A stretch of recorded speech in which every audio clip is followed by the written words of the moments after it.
సరిహద్దు వివాదాలను పనిగట్టుకుని తెరపైకి తెచ్చాడు. అర్ధలేని సుంకాలతోటి సరిహద్దు వాణిజ్యాన్ని రిస్క్లో పెట్టాడు. భారత భూభాగాలను గ్రేటర్ నేపాల్ మ్యాప్లో చూపిస్తూ కవింపులకు దిగాడు. ఆఖరికి నేపాలే భారత భూభాగాలను ఆక్రమించుకుందంటూ రెచ్చిపోయాడు. సీన్ కట్ చేస్తే ఇప్పుడు అదే బాలెన్ షా భారత్తో దోస్తీకి సిద్ధపడ్డాడు. అవును, ఇప్పటివరకు విదేశీ దౌత్యవేత్తలను విడిగా కలవును అని భీష్మించు కూర్చున్న నేపాల్ పీఎం చివరకు తన మొండి వైఖరిని వీడక తప్పలేదు. తన స్వీయ నియమాలను పక్కన పెట్టి భారత రాయబారితోటి 1-to-1 భేటీకి సిద్ధమయ్యారు. అదే సమయంలో చైనా రాయబారిని కలవబోతున్నాడు. ఇంతకు నిన్నటి వరకు భారత వ్యతిరేక నిర్ణయాలతోటి రెచ్చిపోయిన బాలేంద్ర షాలో ఉన్నట్టుండి ఈ మార్పు ఎందుకు వచ్చింది? నేపాల్ రూపాయి పైన భారత భూభాగాల ముద్రను తొలగించి న్యూఢిల్లీకి చేసిన రిక్వెస్ట్ ఏంటి? భారత సాయం లేకుండా మనుగడ సాగించడం కష్టమని అర్థమైందా? Watch it. భారత్ వివాదంలో బాలేందర్కు రియాలిటీ తెలిసిందా? సరిహద్దు వివాదాన్ని పక్కన పెట్టి దోస్తీ కోరుకుంటున్నారా? భారత్ సపోర్టు లేకుండా గట్టెక్కడం కష్టమని అర్థమైందా?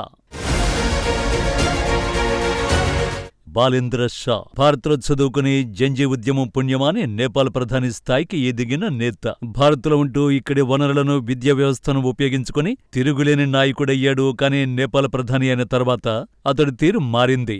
చాలా మంది నేపాల్ లీడర్లలాగే భారత్ చేసిన సాయం మర్చిపోయాడు. తినింటి వాసాలు లెక్కిస్తూ భారత్తోనే కయ్యానికి కాలు దువ్వాడు. మన దేశ పార్లమెంటు భవనంలో ఏర్పాటు చేసిన అఖండ భారత్ మ్యాపులో లుంబిని, కపిలవస్తు వంటి ప్రాంతాలు ఉన్నాయనే నెపంతో తన కార్యాలయంలో గ్రేటర్ నేపాల్ మ్యాప్ను పెట్టుకున్నాడు.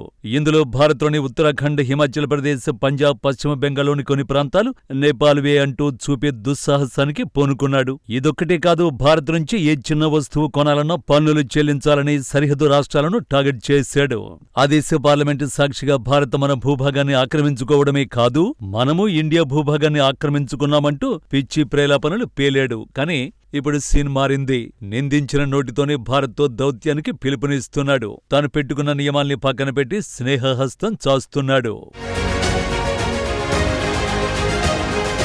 బాలెన్ షా నేపాల్ ప్రధానిగా బాధ్యతలు చేపట్టిన వెంటనే విదేశీ ప్రతినిధులను విడిగా కలవబోనంటూ కేవలం సంయుక్త సమావేశాలకే పరిమితమవుతానంటూ అంతర్జాతీయ ప్రోటోకాల్ను సైతం పక్కన పెట్టి ఒక వింత వైఖరిని ప్రదర్శించాడు. కానీ అంతర్జాతీయ వేదికపై ఇండియా ఒక తిరుగులేని ఆర్థిక, రాజకీయ శక్తిగా ఎదుగుతున్న తీరును ఎక్కువ కాలం విస్మరించలేకపోయాడు.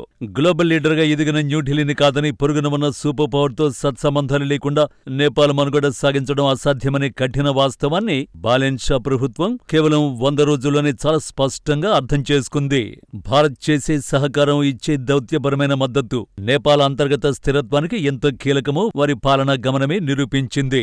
పదవి చేపట్టిన మొదటి 100 రోజుల్లోనే బాలెన్ షా ప్రభుత్వం తీవ్రమైన అంతర్గత సవాళ్లు, ప్రజా నిరసనల్ని ఎదుర్కోవలసి వచ్చింది. ముఖ్యంగా భారత్ నేపాల్ సరిహద్దులో కస్టమ్స్ సుంకం విధింపు చుట్టూ చెలరేగిన అల్లర్లు, ఆందోళనలు ప్రధానికి కంటి మీద కొనుక్కు లేకుండా చేశాయి. భారత్తో వాణిజ్యం ఏమాత్రం దెబ్బతిన్నా, నిత్యావసరాల సరఫరా ఆగినా నేపాల్ ఆర్థిక వ్యవస్థ కూపగూలిపోతుందనే సత్యాన్ని ఈ సరిహద్దు నిరసనలు బాలెన్ షా ప్రభుత్వానికి కళ్లకు కట్టాయి. ఈ పరిణామాల నేపథ్యంలోనే భారత్ను ప్రసన్నం చేసుకునేందుకు, పాత తప్పులను సరిదిద్దుకునేందుకు నేపాల్ అత్యంత కీలకమైన, సాహసోపేతమైన నిర్ణయాన్ని తీసుకుంది. గతంలో చైనా కమ్యూనిస్టు పార్టీ తెర వెనుక ఉండి నడిపించిన రాజకీయ వ్యూహంలో భాగంగా నేపాల్ తన అధికారిక కరెన్సీ నోట్లపై భారత్కు చెందిన వ్యూహాత్మక ప్రాంతాలైన కాలాపాని, లింపియాధుర, లిపులేఖలను తమ భూభాగంగా చూపిస్తూ మ్యాప్ను ముద్రించాలని చట్టం తెచ్చింది.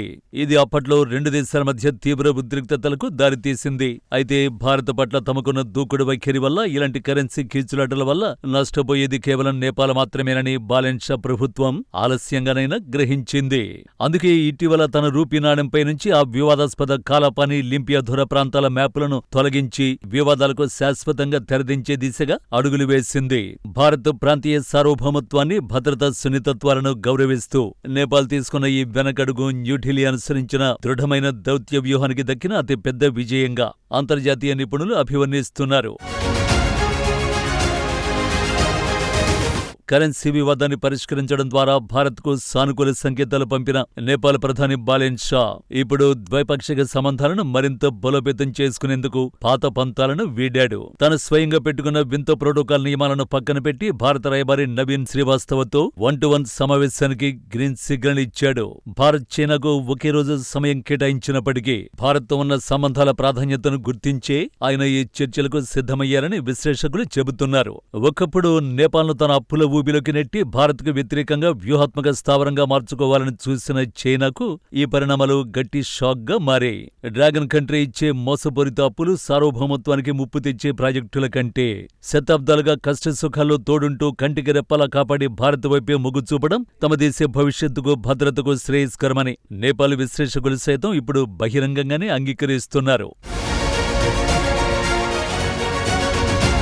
వాస్తవానికి నేపాల్ కేబినెట్లోని ప్రముఖ ఆర్థిక మంత్రి స్వర్ణిం వాగిలేతో పాటు విదేశాంగ మంత్రి శిశిర్ ఖనాల్ వంటి కీలక నాయకులు సైతం భారత్తో వైరాన్ని మొదటించి వ్యతిరేకిస్తూ వచ్చారు. భారత్ వంటి గ్లోబల్ సూపర్ పవర్ ను పొరుగున ఉన్న అతి పెద్ద మార్కెట్ ను దూరం చేసుకుంటే నేపాల్ తీవ్రమైన విదేశీ పెట్టుబడులను, అంతర్జాతీయ సాయాన్ని నష్టపోతుందని ప్రధానికి పదే పదే నొక్కి చెప్పారు.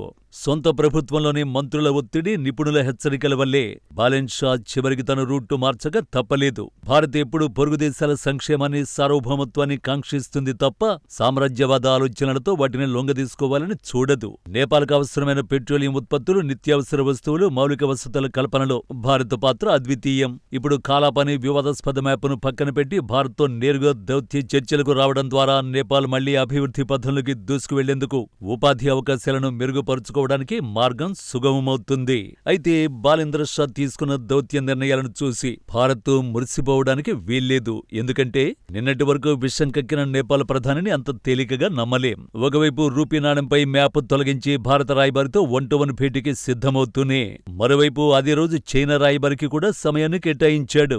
ఇరు దేశాలు తనకు సమానమేనని కలరింగేస్తూ తెర వెనుక మైండ్ గేమ్ తను ఆడుతున్నాడనే అనుమానాలు వ్యక్తమవుతున్నాయి. చైనా అప్పుల ఉచ్చులు చిక్కుకోకుండా భారత్ నుంచి ఆశించిన సాయం పొందుతూ 2 పడవల ప్రయాణం చేయాలనేది బాలేంద్ర కుటిల వ్యూహం కావచ్చు. నేపాల్ ఆర్థిక కష్టాల్లో ఉంది కాబట్టే భారత్కు సలం కొడుతోందనేది జగమెరిగిన సత్యం. కాబట్టి నేపాల్ ప్రధాని చైనా వైపు వేసే ప్రతి అడుగుపై న్యూఢిల్లీ డేగకన్ను వేసి ఉంచక తప్పదు. మరి భారత్ను కవించి భంగపడ్డ బాలేంద్ర షా ఈ రియలైజేషన్తోనైనా పద్ధతి మార్చుకుంటాడా, లేక చైనా చేతిలో మళ్లీ కీలుబొమ్మగా మారుతాడా అనేది కాలమే నిర్ణయించాలి.